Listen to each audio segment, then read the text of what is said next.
Време е за малку поинакви содржини. Нашата Ирена веќе ја најави првата утринска гостинка која е веќе пристигната во нашето студио, а она зашто тие ќе говорат е нешто зашто се почесто, Иренче, ние слушаме во изминатава година, можеби и две.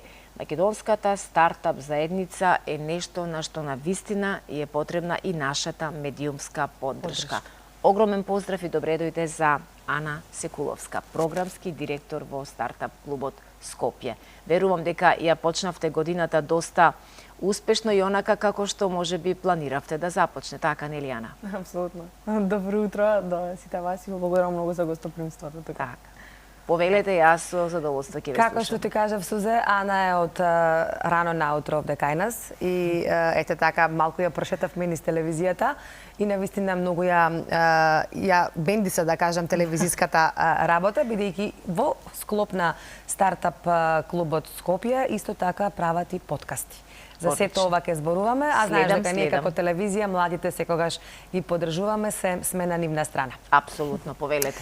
Значи, како што кажа Сузе, Ана Секуловска, програмски директор во Стартап клуб Скопје, ќе зборуваме за поддршка на стартап заедницата во Македонија. Секогаш, Ана, на почеток сакам да прашам што значи стартап и една куса лична карта на Стартап клуб Скопје, од кога постоите и кои се активностите? Супер прашање. Мислам, особено за оние кои што не знаат, стартап представува брзо растечки бизнис кој што во себе содржи одредена иновација во рамки на продуктот или услугата која што ја нуди, која станува збор за брзо растечки бизнис. Тоа значи дека не само еден пазар го освојува во многу кратко време, туку на повеќе пазари може да се појави во краток период, односно за 2 до 3 години може да има брз раст во однос на приходите кои што ги има. И тоа најчесто содржи одредена иновација, тоа може да биде нешто што е од ново и од почеток формирано како такво, но може да биде и инкрементална иновација. Тоа може да биде во технологија, во некој софтвер, така што секогаш е нешто различно. Може да биде иновација во процеси. Од кого потекнуваат идеите? Дали вие им помагате на младите или младите доаѓаат кај вас, па заедно тоа некако каква е соработката? Тоа ме интересира. Идеите најчесто потекнуваат од одредени проблеми кои што се чуваат или во општеството или во одредени процеси во одредени компании. Например, оние кои што доаѓаат со идеи кај нас, пошто најчесто тоа е процесот, некој воочел дека или дошол до некоја иновација во одреден процес или сака нешто да промени или пак развил некој нов продукт, тие како индивидуалци или како тимови доаѓаат кај нас, со цел ние да им помогнеме за кои ќе бидат следните чекори. Значи најчесто е тоа некоја идеја која што се уште во некоја примитивна фаза на тестирање и тие доаѓаат најчесто и се дел од нашата инкубаторска програма за која што верувам дека ќе разговараме. Има свој процес на тоа како да го изградат својот бизнис план, кои се следните чекори, како да го формираат тимот, како правно да се регистрираат, дали можеби тоа треба да го направат во нашата држава, во некоја друга земја, зависно за кој е наменет продуктот кој што го градат или пак услугата во која што ја нудат, но најчесто тоа се продукти кои што се нудат. Така да најчесто доаѓаат тимовите индивидуалци кај нас, поттаму ние го превземаме процесот и гледаме, можеби ако ние не сме најдобар фит за тоа, која друга наша партнерска организација може да им помогне во процесот или пак да најдеме ментори кои што ќе им помогнат. Дали овие совети кога доаѓаат младите луѓе кај вас се бесплатни или сепак има нешто, некоја услуга што треба да си ја платат? Кога станува збор за совет како да стартуваат со стартап? Да.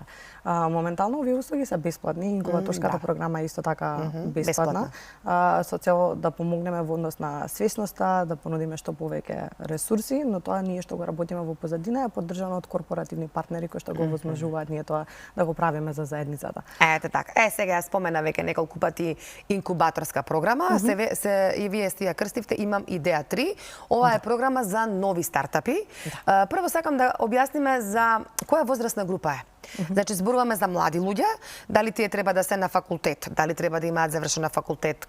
За која ви е таргет групата прво и што значи таа инкубаторска програма?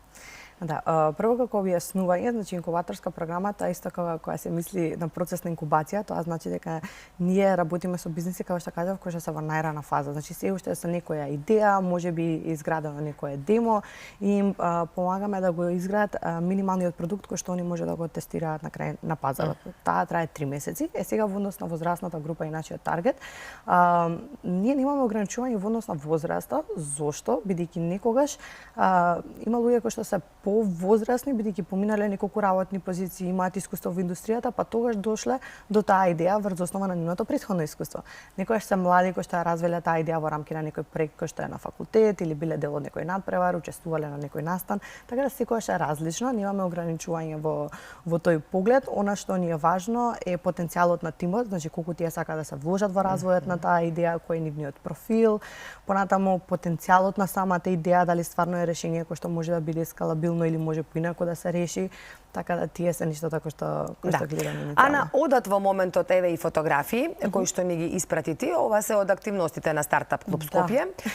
Веќе отидоа дел од фотографиите, ова е претпоставувам од самитот, така кој што беше минатата година во месец ноември. Токму и тоа ќе биде моето следно прашање.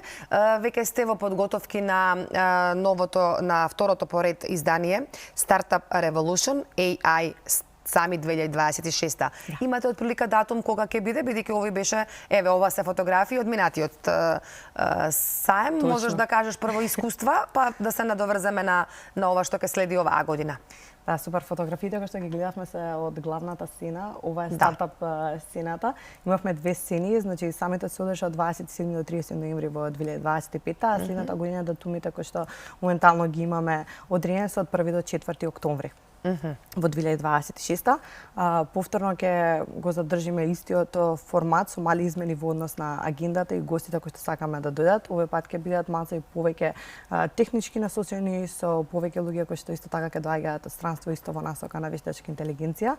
Како за прва едиција и прво издание на самитот имавме над 1200 учесници, што сметам дека е голем чекор. Од регионот и од Македонија. Така да успеавме да донесеме 60 партнерски организации кои што се, значи, од најразлични држави, имаме од Косово, Албанија, Бугарија, Србија, Босна и Херцеговина, така што од секаде од регионот, дури и пошироко. Имавме гости кои што ни доаѓаа од Романија, Естонија, од Велика Британија, дел од говорниците ни доаѓаа од Соединетите американски држави, така што беше комбинација со цел да ги доловиме трендовите во различни беа гостите, така?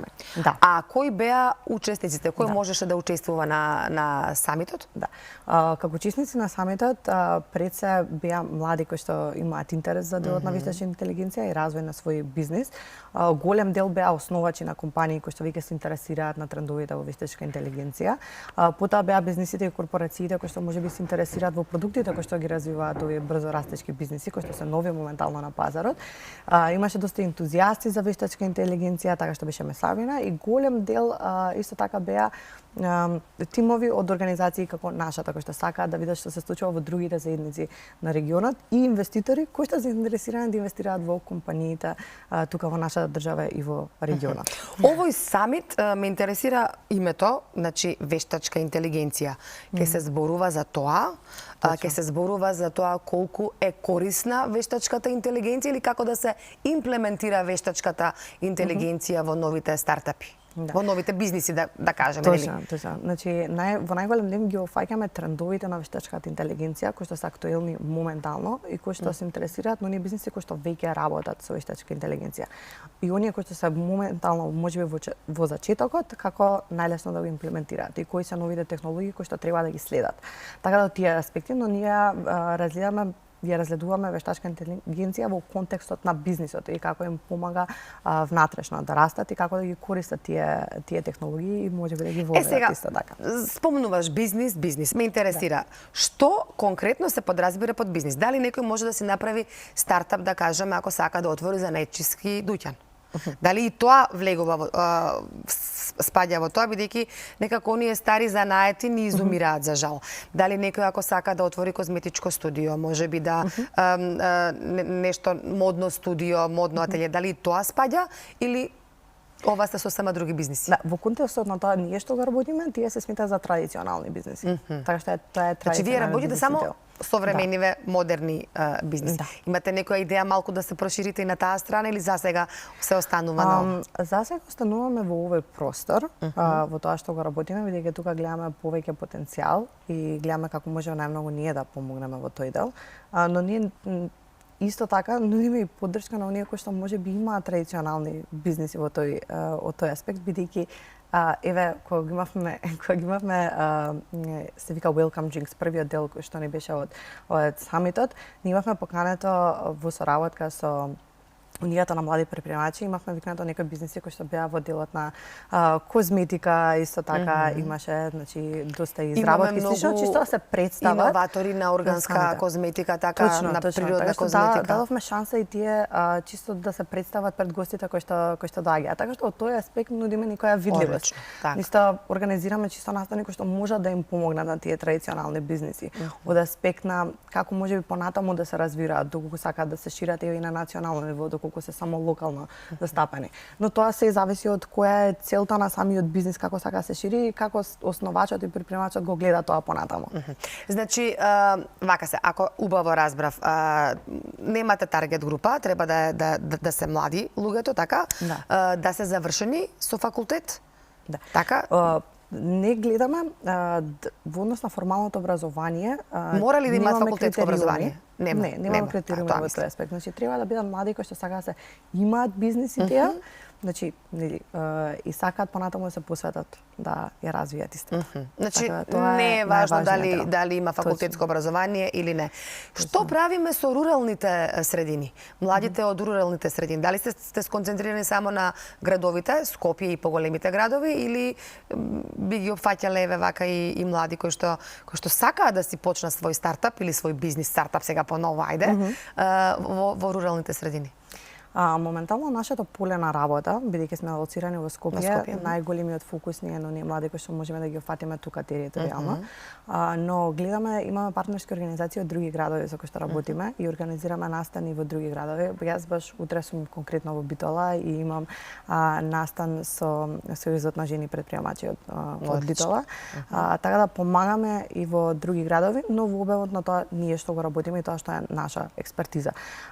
Но секогаш кога некој ќе ни се обрати, доколку доаѓа од рурална средина и слично, гледаме да се обратиме кај партнерски организации кои што исто така можеби поактивно се на тоа поле, имаат програми кои што се посветени конкретно за нив. Но ние сме отворени во тој процес, не постојат никакви ограничувања. Ете така. Кажав дека си рано наутро овде дојдена и дека те бенди се ја засака и оваа работа телевизиска. Ти си и во улога на водител, бидејќи организирате во рамките на Стартап клуб Скопје и подкасти. Стартап револуција и фриленсерска револуција. Никогаш не ми стана јасен поимот фриленсер. Сузе, не знам на тебе како си на ова поле. Јас си кажувам, секогаш сум малку old fashion или малку од возрастна генерација, да не кажеме постара генерација. Што значи фриленсер? Тоа најчесто кај нас ги гледат луѓето кои што работат хонорарно, мислам традиционално објаснето како зборот, луѓе кои што не се кои што самостојно можат да имаат своји клиенти. Обврзани некаде да работат. Точно, како такви, значи тие имаат своји клиенти, например, нудат одредени услуги. Да речеме дека мојата работа како фриленсер е да водам профили за социјални мрежи за бизниси. Значи тоа јас го правам како индивидуалец и нели ја имам можноста да имам одреден клиент за кој што јас го правам тоа, но го правам нели од дома или одбирам да работам во некој коворкинг простор и слично, но јас не сум вработен во компанија, туку јас сам ги покривам моите придонеси и слично во однос на тој дел, но тоа е во суштина, значи кај нас тоа е познато како хонорарна работа традиционално. Значи кажано по-народски ете овие како мене. Сега во подкастите ти си во една друга улога, значи тамо си водител, сега си како гостин, како се чувствуваш како гостин? Претпоставувам ти е пријатно, така. Апсолутно. Да, можеме да ги споменеме подкастите. Втора сезона сега почнувате? Да, втора сезона почнуваме, значи фриленсерска дружба и Стартап револуција. Стартап револуција подкастот кој што јас го водам, баш вчера имавме снимања, една од првите снимања за втората сезона. Целта на овој подкаст е да ги раскажеме предприемачките приказни од првите генерации на основачи на стартап бизниси, но не само од аспект на бизнисот и предприемништвото, туку кои биле тие пред да започне тоа предприемачко искуство. Каде се наоѓале, кое било нивното образование, каде навигирале, дали секогаш го имале тој порив дека сакале да иновираат или се не знам, чувствувале некогаш притисок или пак немале избор. Некогаш е и тој момент дека имале избор само да успеат во тој момент. Дали тој порив доаѓал од финанси или пак било некое решение кое што спонтано се случило да го креираат со некој тим.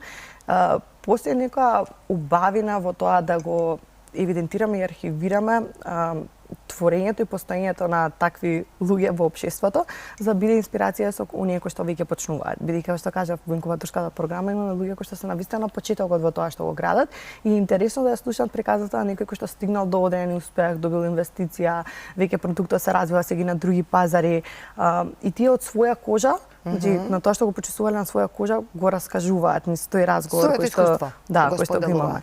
Така тие траат околу 1 час, моментално се достапни на нашиот YouTube канал, така што сите што се интересираат може да додат на каналот што е Стартап Револуција на YouTube и да ги погледнат епизодите, траат околу 1 час. Јас искрено секогаш уживам во тие разговори, учам повеќе за себе, учам повеќе за моите гости и во контекстот на кој што тие функционираат. Така претходно се подготвуваш, има подготовки, тоа е цел процес баш кој го разговараме, пошто многу луѓе кога ќе ме прашаат нели која е мојата улога, ќе го кажам програмски директор, но јас некогаш менувам, имам повеќе капи во тоа што го работам.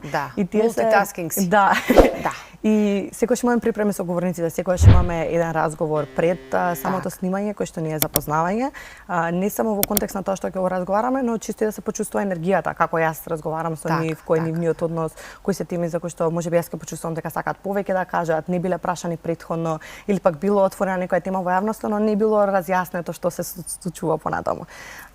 И тоа секогаш ми зборувам дека е многу интересно кога ќе поминат неколку години да го погледнат тоа интервју, ќе може да сватат кои биле во тој момент кога го развивале бизнисот. Бидејќи многу работи се случуваат. И каде стаселе за овие 2-3 години? Да, првата епизода ми беше со Горијан Јовановски, тогаш Earth Carry, сега е Halosense, значи ја имавме епизодата пред да ја затворат првата инвестиција, потоа се ребрендира и слично, така што многу работи се случија во рамки на една година. Од кога снимавме епизодата, така што е многу убав момент. Имате многу активности како Стартап Клуб Скопје, ама нас времето веќе ни е тука, мораме да привршуваме со разговорот. Би сакала само на крај за сите заинтересирани, млади, каде и како може да стапат во контакт со вас, каде да ве најдат. Јас мислам дека се опфативме во овие 15 на 20 минути, само како да ве најдат, како да ве контактираат.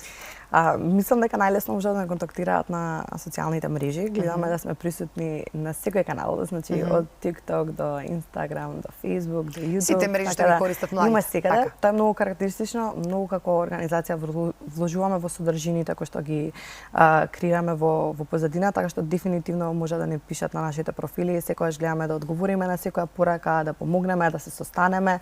Имаме голем број на настани кои што ги организираме во просторот во рамки на Среќа бар. Значи сите се добре дојдени, топло им препорачувам да погледнат на нашите социјални мрежи кој е следниот настан кој што се случува и да ни се приклучат, да не запознаат се пронајде некаде. Во живо, да, точно. Ана, ти се восхитувам. Навистина ти кажувам, истото мислење го дели и колегата Целе тука, бидејќи заедно со него бевме кај тебе во твојата работна просторија, имавме линк пред неколку месеци. Млада девојка, жена да кажам, со 27 години, веќе директор, полна со идеи, полна со енергија, нема работно време. Денеска е станата од 4 часот, рече до 9 вечер сум со активности. Кога и да и се јаве во овие неколку денови додека се подготвувавме, така е. Нонстоп е во движење, во состаноци, во активности. Вакви млади ни требаат и вакви млади треба да ни останат овде. Остануваш овде, не заминуваш од Македонија, нели? Така е. Вакви млади ни треба. Тие се силата кои што ќе не кренат напред. Секоја чест, Ана е одличен пример и за останатите млади кои што можеби поинаков ритам на денот имаат или поумрзеливи се или можеби се уште не дошло нивното време, но еве Ана е убав пример да се огледаат на нејзе.